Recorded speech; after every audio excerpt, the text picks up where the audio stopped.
Good afternoon, colleagues. It is 272nd day of heroic struggle of Ukraine. I'm Natalia Staroprava, and we are working from Mediacentru Ukraine. Lviv region is the first one to implement the e-ticket in route and town routes who are operating within the region. I'm asking to our dialogue Yuriy Buchko, Deputy Head of Lviv Oblast Military Administration. Can you please tell us, is Lviv the first region to implement this kind of tickets, and what does it mean for the whole citizens of the region? Good afternoon, too.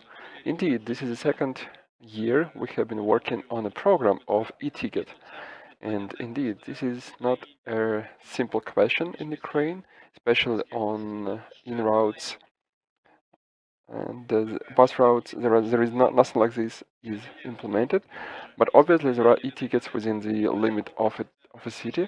But within a region, it's much more complicated because one has to work through the tariffs in order for these tariffs to be able to work all over the region. What was done in this direction? Well, correspondingly, the negotiations with bus holders and the competition was held for the pret- for the vendor who is investor who will be able to invest and purchase the necessary equipment and will invest into this service. Yesterday we had a final commission competition commission, and all in all we had 5 vendors to participate in this competition. One of them refused to continue the tender, and we had the proposal from 4 companies. So the commission chose Smart-Ticket Technology, that is Kyiv company, working in Cherkasy, and they already are implementing this kind of services in Cherkasy and also in some other towns of Ukraine. And correspondingly, within 10 days, the commission protocol in terms of victor of this competition will be signed, and in terms of purchasing of necessary equipment in the buses and the launch of their exploitation. This is not a fast process in our region. We have approximately 1,050 buses, and all of them should be equipped with necessary digital means, and it takes time for purchase and installment in installation. And I think that within half a year period, this service should be operating.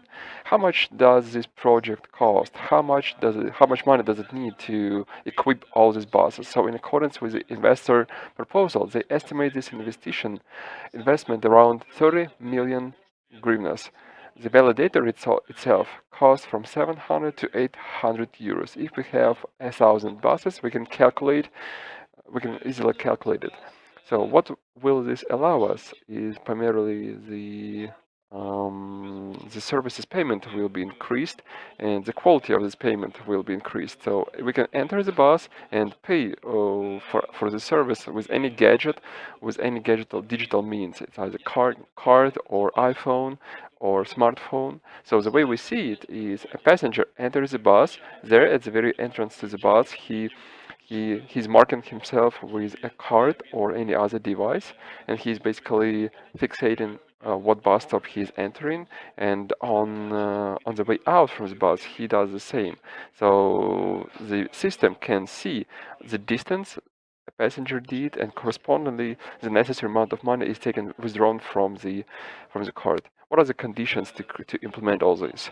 Well, the payment with a card, this is the first step. The next step will be the registration of those categories who have benefits. We have many categories of people who have benefits. There is approximately 16 categories of these people. All in all, this system will allow to fixate those benefit categories and allow them the right of utilizing this transport within a month and within a week. Each territorial community that pays for this transportation, they will be able to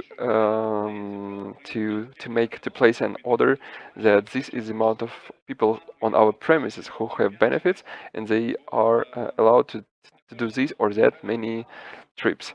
Not every community has a chance to afford the free transportation of people with this kind of benefits. So taking into account with the low level of internet and these rolling blackouts, will these validators be able to work, and will there be any alternatives? So the validators will be able to work without any signal.